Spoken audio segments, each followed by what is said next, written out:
नमस्कार, आप देख रहे हैं विश्व और आपके साथ मैं हूं जिया कौशिक।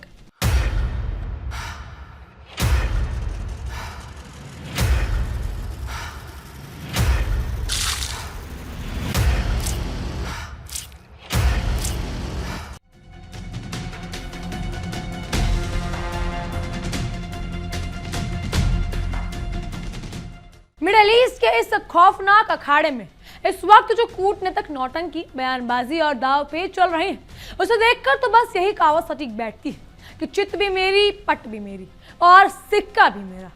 जरा पूरे खेल की क्रोनोलॉजी को ध्यान से समझिएगा। एक तरफ अमेरिका के राष्ट्रपति डोनाल्ड ट्रंप मीडिया के कैमरों के सामने छाती ठोककर दुनिया को बता रहे हैं कि वॉशिंगटन और तेहरान के बीच बहुत गहरी और दोस्ताना बातचीत चल रही। वहीं दूसरी तरफ पेंटागन के बड़े बड़े जनरल बंद कैमरों में या कमरों में पसीना पहुंचते हुए ट्रंप के कानों में फुसफुसा रहे हैं कि साहब तुरंत बमबारी रोक दो वरना हमारे मिसाइलों के गोदाम खाली हो जाएंगे। इस बीच अपनी ढहती राजनीति को बचाने के लिए इजराइल के प्रधानमंत्री बेंजामिन नेतन्याहू अपनी अर्जियों का पुलंदा बांधकर वॉशिंगटन के रनवे पर उतर चुके हैं ताकि ट्रंप की गोद में बैठकर फिर से ईरान में सत्ता परिवर्तन का पुराना घिसा पिटा राग छेड़ सके। बात यही खत्म नहीं होती। इस जलते हुए बारूद में यूक्रेन के राष्ट्रपति ज़ेलेंस्की ने कैस्पियन सागर में ईरानी जहाजों पर मिसाइलें दागकर और तेल छिड़क दिया है, जबकि हॉर्मुज में खाड़ी में दुनिया का तेल ऐसे अटक रहा है या ऐसे अटका पड़ा है जैसे भूखे के गले में सूखी हड्डी। कुल मिलाकर पूरी दुनिया की खबरों का निचोड़ ये है कि अमेरिका जिस दादागिरी और शेखी की में इस युद्ध के दलदल में कूदा था, अब अपनी बची कुची इज्जत बचाकर पतली गली से खिसकने के फिराक में है। बात जब डोनाल्ड ट्रंप की हो तो जब तक वो अपनी हर नाकामी पर बड़पोलेपन और डींगों का मुलमुला न चढ़ाएं, तब तक उन्हें रात में चैन की नींद नहीं आती। जब मीडिया के पत्रकारों ने एयरफोर्स वन के बाहर उनसे पूछा कि जनाब ईरान का क्या सीन चल रहा है, तो ट्रंप साहब ऐसे मुस्कुराए मानो ईरान उनके कदमों में आकर गिर पड़ा। ट्रंप बोले कि हम बहुत ही दोस्ताना माहौल में टेबल पर बातचीत कर रहे हैं, लेकिन हाँ, मैं लंबा इंतजार नहीं करूंगा। अगर बात नहीं बनी तो हम वही करेंगे जो 2 दिन पहले तक कर रहे थे, यानी धुआंधार तबाही। इसे कहते हैं अधजल गगरी छलकते जाए। अपनी थकी हुई सेना और खाली होते मिसाइल डिब्बों की सच्चाई को छुपाने के लिए ट्रंप दुनिया के सामने ऐसी झूठी अकड़ दिखा रहे हैं मानो वो दुनिया के इकलौते मालिक हों और सामने वाला कोई छोटा बच्चा हो जिसे डंडा दिखाकर डराया जा सके। लेकिन जैसा कि बड़े बुजुर्ग कह गए हैं कि ताली कभी एक हाथ से नहीं बचती, ट्रंप के एक तथाकथित दोस्ताना बातचीत वाले दावे की धज्जियां ईरान के विदेश मंत्रालय के प्रवक्ता इस्माइल बगाई ने महज कुछ ही घंटों में उड़ा दी है। तेहरान ने दुनिया के सामने साफ साफ कह दिया कि हमारी अमेरिका से सीधी कोई आमने सामने बातचीत नहीं हो रही है। ये तो बस कतर और पाकिस्तान जैसे तीसरे देश बीच में दूत बनकर अमेरिकी संदेशों का झोला हमारे दरवाजे पर फेंक रहे हैं। ईरान ने अमेरिका के जख्मों पर नमक छिड़कते हुए कहा कि अमेरिका असल में इस युद्ध से भागने का रास्ता ढूंढ रहा है और उसे इज्जत के साथ बाहर निकलने के लिए कोई खिड़की नजर नहीं आ रही। सच तो यह है कि पेंटागन के जनरलों ने लगभग 2 हफ्तों तक तेहरान और ईरान के बीच सैन्य ठिकानों पर बारूद का ऐसा नाच नचा है मानो 2 दिन में पूरा ईरान का नामो निशान मिटा देंगे। लेकिन असल में हुआ क्या? शून्य बटा सन्नाटा। जब अमेरिकी फौज रणनीतिकारों को ये कड़वी हकीकत समझ आ गई कि ईरान उनके बम धमाकों से झुकने या डरने के बजाय और आक्रामक होकर पलटवार कर रहा है, तो उन्होंने अचानक अपनी मिसाइलों से मुंह बंद कर दिए और इस मजबूरी का नाम बड़ी बेशर्मी से रख दिया कूटनीति को दिया गया एक सुनहरा मौका। ये तो वही बात हो गई कि जब सीधी उंगली से घी ना निकला तो उंगली टेढ़ी करने के बजाय पूरा डिब्बा ही उठाकर फेंक दो। पेंटागन के उच्च अधिकारियों ने ओवल ऑफिस में ट्रंप के सामने गुप्त रिपोर्ट की फाइल टेबलों पर पटकते हुए साफ कह दिया कि अगर जंग ऐसी ही चलती रही तो अमेरिका के पास इतने मिसाइल इंटरसेप्टर और सटीक निशाना साधने वाले बम नहीं बचेंगे कि वो चीन या रूस की तरफ आग उठाकर भी देख सके। यानी जो अमेरिका पूरी दुनिया को अपनी सैन्य ताकत का धोस दिखाता है, आज वही अपनी खाली तिजोरी या खाली होती तिजोरियों और हथियारों के गोदाम को देखकर थर थर कांप रहा है। अब जरा इस पूरे अंतर्राष्ट्रीय ड्रामे के मुख्य विलन यानी इजरायली प्रधानमंत्री बेंजामिन नेतन्याहू की धमाकेदार और चालाकी भरी एंट्री पर गौर कीजिएगा। वॉशिंगटन की धरती पर कदम रखते ही नेतन्याहू के दिल में वही पुराना और खबत भरी हसरत फिर से मचने लगी, यानी ईरान में तख्तापलट और regime change. Middle east institute के विशेषज्ञ ने बताया कि नेतन्याहू व्हाइट हाउस के ओवल ऑफिस में ट्रंप के सामने बैठकर ईरान के नए नक्शे, जासूसी रिपोर्ट और तख्तापलट की पूरी पटकथा बेचने की पूरी कोशिश कर रहे हैं। जब तक तेहरान की सत्ता में मौजूदा खामनाएं बैठे हैं तब तक इजराइल चैन की सांस नहीं ले सकता। लेकिन नेतन्याहू अपनी चालाकी में शायद ये भूल गए हैं कि ट्रंप इस वक्त अमेरिकी राजनीति और चुनावी दलदल में बुरी तरह फंसे हुए हैं। वो कोई नया सिरदर्द या कोई किसी दूसरे देश का युद्ध अपने कंधे पर नहीं लेना चाहते, क्योंकि अमेरिकी जनता और कार्यकर्ताओं के लिए ये जंग पहले ही गले की फांस और अरबों डॉलर की बर्बादी बन चुकी है। नेतन्याहू अपनी वॉशिंगटन यात्रा यानी अमेरिकी यात्रा के तहत ट्रंप से मिलने पहुंचते हैं, लेकिन इस बार वॉशिंगटन की हवाओं का रुख और तापमान पूरी तरह बदला हुआ था। इजराइल की जनता पिछले कई महीनों से बंकरों में चूहे की तरह दुबकी बैठी है। अर्थव्यवस्था का कबाड़ हो चुका और इजरायली संसद निसाट के नेतन्याहू से रोज कड़े सवाल पूछे जा रहे हैं। ऐसे में अपनी राजनीतिक शाख बचाने के लिए नेतन्याहू ट्रंप के सामने पिकेस नाम के गुप्त ईरानी परमाणु स्थल के अति संवेदनशील सीक्रेट फाइलें खोलेंगे और बड़ी भावुकता से कहेंगे कि साहब, अगर हमने अभी हमला करके ईरान की सत्ता नहीं पलटी तो कल बहुत देर हो जाएगी। लेकिन ट्रंप का रवैया और उनके हाव भाव देखकर ऐसा लग रहा है मानो वो कह रहे हैं कि अरे भाई, बहुत देख ली तुम्हारी इंटेलिजेंस और जासूसी फाइल है, अब मुझे अपने देश का पैसा बचाना है और अपनी कुर्सी को सलामत रखना है। तुम्हारे इस जंग में मैं और अपनी बलि नहीं चढ़ा सकता। अगर हम पिछले कुछ सालों का इतिहास उठाकर देखें और पुराने पन्नों को पलटें तो जब जब इजरायली प्रधानमंत्री वॉशिंगटन में अमेरिकी राष्ट्रपति से हाथ मिलाते हैं और बंद कैमरों के या बंद कमरों में फोटो खिंचवाते हैं तो उसके ठीक 2 दिन बाद मिडिल ईस्ट में कोई ना कोई भयानक धमाका, हत्या या बहुत बड़ा सैन्य तनाव पैदा हो जाता है। लेकिन इस बार मामला इतना आसान नहीं। अमेरिका के शीर्ष जनरलों को ये बात भली बात समझ आ चुकी है कि जब तक अमेरिकी सेना अपने जमीनी सैनिकों यानी ग्राउंड ट्रूप्स के बूट ईरान की दुर्गम सरजमी पर नहीं उतारती, तब तक सिर्फ 30,000 फीट की ऊंचाई से बम गिराकर ईरान के अंडरग्राउंड बैलिस्टिक मिसाइल प्रोग्राम को खत्म करना एक हसीन सपने से ज्यादा और कुछ नहीं। और ईरान के पहाड़ों और गुफाओं में घुसकर जमीनी जंग लड़ने की औकात या हिम्मत फिलहाल वॉशिंगटन का कोई कमांडर या राष्ट्रपति नहीं रखता। इस वक्त इजराइल और अमेरिका के बीच खिसियाने बिल्ली खंबा नोचे वाली बेहद अजीब और तनावपूर्ण स्थिति बन चुकी है। इजरायली सैन्य अधिकारी, मोसाद के जासूस और राजनयिक इस बात से बुरी तरह तिलमिलाए हुए और खफा हैं कि ट्रंप प्रशासन ने इजराइल को पूरी तरह अंधेरे में रखकर तेहरान के साथ एक सीक्रेट मेमोरेंडम ऑफ अंडरस्टैंडिंग यानी MOU पर हस्ताक्षर कैसे कर दिए। इजराइल का मानना है कि ईरान उनके अस्तित्व के लिए साक्षात काल है जिससे जड़ से उखाड़ देना जरूरी है, जबकि अमेरिका ईरान को केवल एक क्षेत्रीय झंझट और सिरदर्द मानता है जिसे थोड़ी बहुत पाबंदी और धमकियों से दबाया जा सकता है। जब दोनों तथाकथित दोस्तों की सोच, रणनीति और खतरे में मापदंड में ही जमीन आसमान का अंतर है तो वॉशिंगटन की ये मुलाकात महज एक दिखावटी ड्रामा और मीडिया सर्कस बनकर रह गई है। डोनाल्ड ट्रंप की इस शख्सियत या फिर एक ऐसी शख्सियत है कि वो अपने हर घिनौनी हार या फजीहत को भी एक ऐतिहासिक और महान जीत बताकर पूरी दुनिया में ढोल पीटने में उस्ताद है।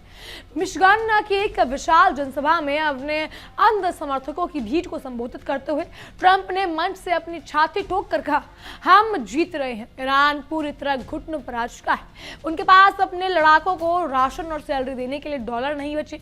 अब कोई ट्रंप साहब से जरा इत्मीनान से पूछे कि ऐसे या जिसे अपने ही देश के गोला बारूद खत्म होने की दिन रात की चिंता सता रही हो, वो मंच पर खड़े होकर जनता के सामने ये कैसे बकवास कर सकता है कि हम तो सामने वाले को गाजर मूली की तरह काट रही हैं। इसे कहते हैं कि अपनी बनाई काल्पनिक दुनिया में मस्त रहना और पूरी दुनिया की आंखों में धूल झोंकना।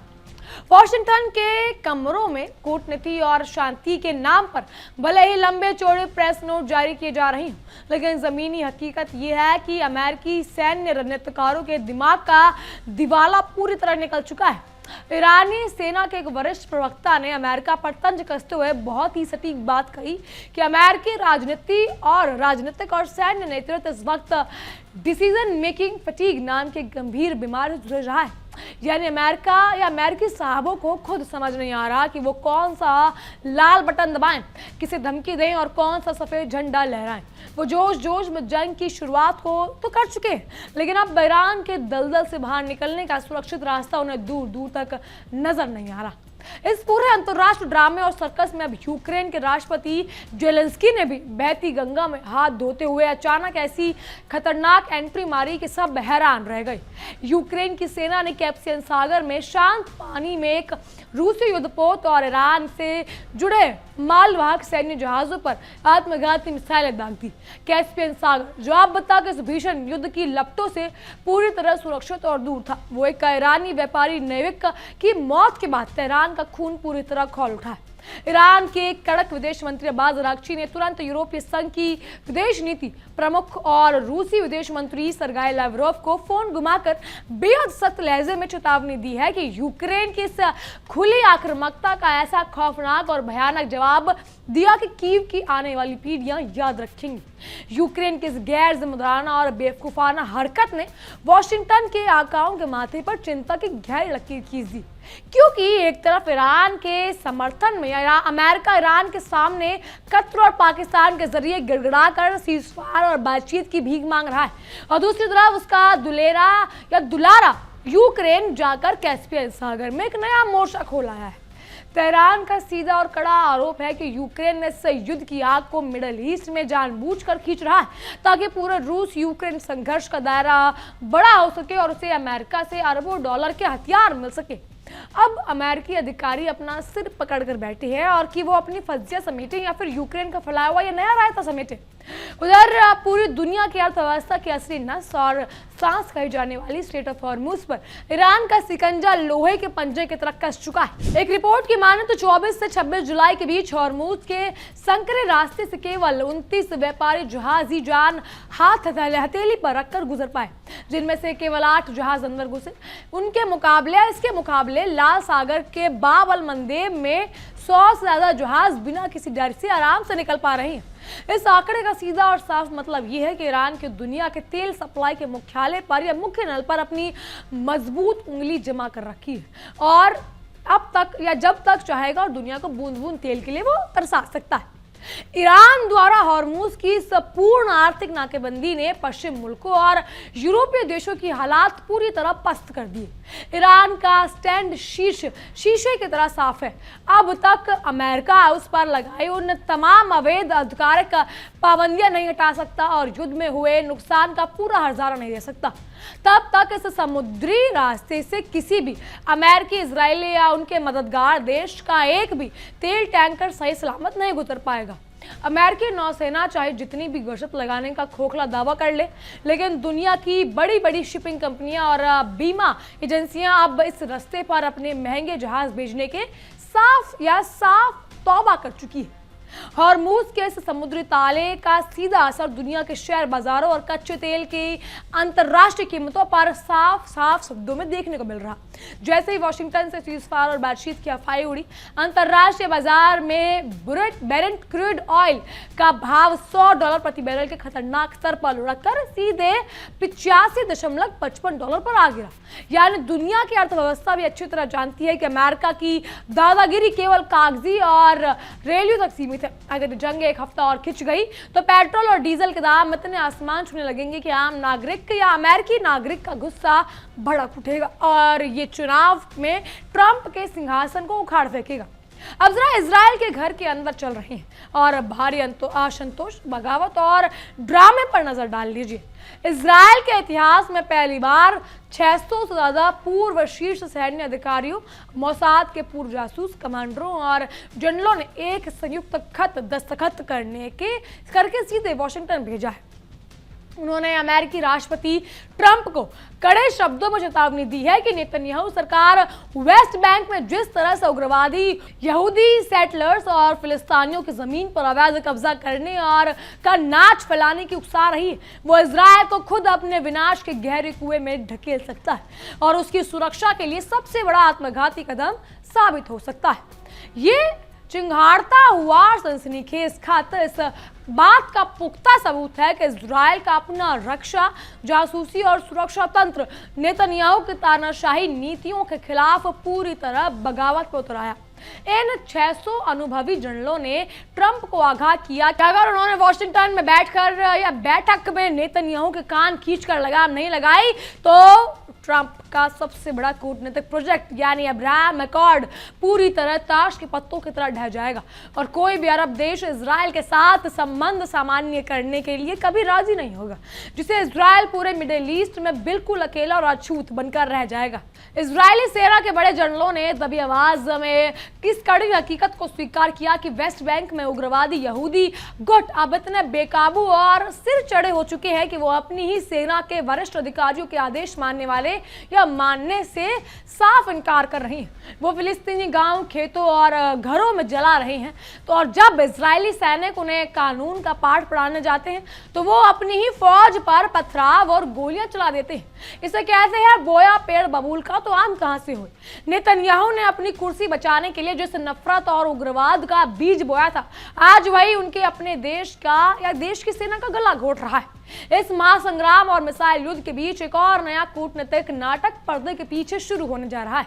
अमेरिकी विदेश मंत्री विभाग के एक वरिष्ठ अधिकारी ने जानकारी देते हुए बताया कि इजरायल और लेबनान के बीच बातचीत का अगला दौर 4 अगस्त को इटली के ऐतिहासिक राजधानी रोम में आयोजित किया जाएगा। अमेरिका बड़ी शान से दावा कर रहा है कि इस बैठक में जून में हुए कागजी समझौते को पूरी तरह लागू करने, दोनों देशों के बीच लंबित पड़े सीमा विवादों को सुलझाने और पूरे इलाके में स्थायी शांति स्थापित करने के लिए एक तकनीकी रोड मैप तैयार किया जाएगा। लेकिन अगर आप इस रोम वार्ता के कागजों और शर्तों को ध्यान से पढ़ेंगे तो आपको आपकी अमेरिकी कूटनीति के सबसे बड़ी बचकानी नादानी साफ नजर आएगी। शर्त रखी गई कि पहले लेबनान की कमजोर सरकार सेना या सरकारी सेना पूरे देश में अपना संप्रभु प्रभुत्व बनाएगी और हिजबुल्लाह का पूरी तरह से डिसआर्मेंट करके उन्हें सारे हथियार जब्त करवा देगी। जब हिजबुल्लाह अपने सारे रॉकेट, ड्रोन और मिसाइल सरेंडर कर देगा तब जाकर इजरायली सेना लेबनान से धीरे धीरे पीछे हटेगी, चाहे वो कुछ भी कर ले। इसे कहते हैं कि मुंगेरी लाल के हसीन सपने। हिजबुल्लाह कोई बेवकूफ थोड़ी है जो इजराइल और अमेरिका के कहने पर अपने अस्तित्व का एकमात्र हथियार फेंक देगा। इस कागजी और काल्पनिक प्लान में इजरायली सेना के पीछे हटने के लिए लेबनान के दक्षिणी इलाके में 2 पायलट जोन भी तैयार किए गए, लेकिन जमीनी हकीकत यह है कि इजरायली पैदल सेना दक्षिणी लेबनान की दुर्गम पहाड़ियों और मलबे की में पूरी तरह फंसी हुई है और हिजबुल्लाह के छापेमार लड़ाके रोज उनके मरकवा टैंकरों पर निशाना बना रहे हैं। ऐसे में रोम में होने वाली यह हाई प्रोफाइल बैठक केवल अंतर्राष्ट्रीय मीडिया में सुर्खियां बटोरने और दुनिया को यह दिखाने का एक घटिया नाटक है कि अमेरिका अभी भी मिडिल ईस्ट का सबसे बड़ा चौधरी और शांतिदूत बना हुआ है। इधर वॉशिंगटन के ओवल ऑफिस में अंदर का माहौल बहुत ही गर्म और तनावपूर्ण बना हुआ है। अमेरिकी मीडिया रिपोर्ट्स के मुताबिक ईरान पर हमले रोकने का फैसला ट्रंप ने किसी दया या खुशी में तो नहीं किया, बल्कि अपनी सेना के भारी दबाव में आकर लिया था। अमेरिकी उपराष्ट्रपति जेडी वेंस और ज्वाइंट चीफ ऑफ स्टाफ के अध्यक्ष ने ट्रंप को बंद कमरे में सख्त लहजे में बताया था कि हमारे B-2 स्पिरिट बॉम्बर्स और फाइटर जेट्स अब हमले करने की स्थिति में नहीं है, क्योंकि हमारे अपने पेट्रियट और थ्रॉड डिफेंस सिस्टम खाली हो रहे हैं। इस कड़वे सच ने ट्रंप के सारे झूठ गुबारों की हवा निकाल कर रख दी। ट्रंप भले ही अपनी रैलियों में माइक के सामने खड़े होकर चिल्लाते रहे कि अमेरिका के पास इतना बारूद और न्यूक्लियर हथियार है कि हम दुनिया को इस बार 10 बार उड़ा सकते हैं, लेकिन पेंटागन के अंदर चल रही बैठकों ने गुप्त मिनट्स को कुछ और ही खौफनाक कहानी बयां करी है। अमेरिकी वायुसेना और नौसेना लगातार हफ्ते भर से मिसाइलें दागकर पूरी तरह हाँप चुकी है। जो अमेरिका कल तक चीन और रूस जैसी महाशक्तियों को आग दिखाता था, आज वही अमेरिका तेहरान के विशाल मिसाइल भंडारों के सामने अपनी खाली होते डिब्बों और देखकर अपनी बगल झाँक रहा है और शर्मिंदगी महसूस कर रहा है। वहीं दूसरी ओर तेहरान के चतुर रणनीतिकारों की सोच बहुत सीधी और स्पष्ट है। हम थोड़ा बहुत आर्थिक दर्द और बमबारी सह लेंगे, लेकिन तुम एक दिन में नुकसान सह नहीं पाओगे। ईरान के राजनयिकों ने कतर और ओमान के जरिए वाशिंगटन और साफ शब्दों में संदेश भिजवा दिया कि अब वक्त अमेरिका के हाथ से रेत की तरह फिसल रहा है।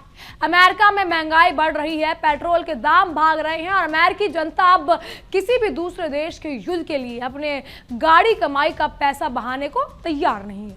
ईरान की सबसे कमजोर नस पर अपना पैर रखकर अब वो बैठ चुका है। अब जब नेतन्याहू वाशिंगटन की धरती पर कदम रख चुके हैं तो ट्रंप उनका कोई रेड कारपेट बिछाकर स्वागत नहीं करने वाले। ट्रंप ने हाल ही में दिए एक धमाकेदार इंटरव्यू में साफ साफ कहा कि अगर मैं अमेरिका का राष्ट्रपति ना होता तो ईरान अब तक इजरायल का नाम निशान मिटा चुका होता। इसीलिए उन्होंने मेरे दोस्त का शुक्रगुजार होना चाहिए। ट्रंप अपनी चीत प्रदर्शित आत्ममुग्धता से चरम पर है और वो नेतन्याहू को ये एहसास करवाना चाहते हैं कि इजरायल का वजूद पूरी तरह अमेरिका की दी हुई खैरात और सैन्य मदद पर टिका हुआ है, इसलिए वो अपनी औकात में रहे। ये वॉशिंगटन मुलाकात असल में दो ऐसे लाचार नेताओं की मजबूरी का मिलन है जो अपने अपने मुल्कों में अपनी कुर्सी गंवाने की कगार पर बैठे। नेतन्याहू को इजरायल में होने वाली आगामी चुनावों का भूत सता रहा है और वो अपनी गिरती लोकप्रियता को बचाने के लिए युद्ध का अनंत काल तक खींचना चाहते हैं ताकि वो जेल जाने से बच सके। इसके ठीक उलट ट्रंप युद्ध को तुरंत रोककर खुद को एक महान शांति दूत के रूप में पेश करना चाहते हैं ताकि वो अपनी वाहवाही लूट सके। इन दोनों तथाकथित सहयोगियों के इस परस्पर विरोधी स्वार्थ का तमाशा पूरी दुनिया खुले मंच पर देखने वाली है। अगर कूटनीति का ये नाजुक ताश का पत्ता ढहता है तो अमेरिका फिर से ईरान पर पागलपन में हमले शुरू कर देगा, तो पूरा मिडिल ईस्ट इसी महाआग में झुलसेगा जिसकी कल्पना भी वॉशिंगटन की किसी थिंक टैंक से कम नहीं होगी। यमन के हूती विद्रोहियों ने पहले ही ऐलान कर दिया कि वो लाल सागर में एक भी पश्चिम देश के जहाज को तैरने नहीं देंगे। इराक और सीरिया में बने अमेरिकी सैन्य ठिकानों पर फिर से आत्मघाती ड्रोन हमलों की बौछार शुरू हो चुकी है। ये जंग अब अमेरिका के कंट्रोल और सोच से पूरी तरह बाहर निकल चुकी है। अमेरिका की कूटनीतिक हैसियत और शाख का जनाजा इस बात का पूरी तरह से निकाल चुका है कि अमेरिका कभी पूरी दुनिया पर हुक्म चलाता था और आज देशों की बर्बादी करने की धमकियां देता था, और आज वही तथाकथित super power Pakistan, Qatar, Oman जैसे छोटे नेताओं को फोन घुमा रहा है कि भैया किसी भी तरह तेहरान के सामने हमारी पैरवी कर दो और उनसे कह दो कि हमसे बात कर ले, वरना पूरी दुनिया के सामने हमारा जुलूस निकल जाएगा। दुनिया के सबसे ताकतवर मुल्क का ये लाचार हाल देखकर आज मॉस्को के पुतिन और बीजिंग में शी जिनपिंग भी मंद मंद मुस्कुरा रहे हैं। ईरानी विदेश मंत्रालय का ये तीखा और सख्त बयान कि हम किसी के जंग की भीख नहीं मांगते, लेकिन अगर हम हम पर हमला होता है तो हम ऐसा थप्पड़ मारेंगे कि तुम्हारी आने वाली पीढ़ियां याद रखेंगे। वॉशिंगटन के साम्राज्यवादी अहंकार पर एक करार थप्पड़ है।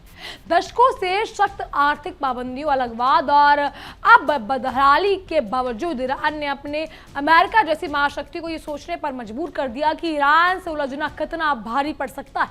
इसे कहते हैं रस्सी पूरी तरह जल गई लेकिन उसकी ऐंठन अभी तक नहीं गई। कुल मिलाकर पूरी कहानी का सार ये है दोस्तों कि इस ईरान युद्ध ने अमेरिका के अजय सुपर पावर होने के सबसे बड़े और पुराने मुखौटे को पूरी तरह से उतार कर फेंक दिया है। ट्रंप का दोस्ताना बातचीत का दावा असल में उनकी मजबूरी, खाली होते सैन्य भंडारों, राजनीतिक दबाव और भारी नाकामी को छिपाने का एक खोखला ढोंग है। अब देखना यह होगा कि व्हाइट हाउस की मेज पर नेतन्याहू ट्रंप के कान भरने में कामयाब होते हैं या ट्रंप उन्हें खाली हाथ वापस बिठा देते हैं। लेकिन एक बात तो शीशे की तरह साफ है, इस अंतरराष्ट्रीय सर्कस में तमाशा अभी और बाकी है और अमेरिका की जग हसाई अभी और होनी बाकी है। बहरहाल इन सब पर आपकी क्या राय है हमें कमेंट के जरूर बताइएगा। फिलहाल के लिए इतना ही। तमाम खबरों के लिए बने रहिए 24/7 के साथ और देखते रहिए हमारी खास पेशकश विश्व युद्ध। देखिए इंडिया डेली 24/7 अब आपके स्मार्ट टीवी पर। इंडिया डेली मौजूद है सभी डिजिटल प्लेटफॉर्म पर लाइव और लगातार। इंडिया डेली 24/7 हर दिन राष्ट्र को समर्पित।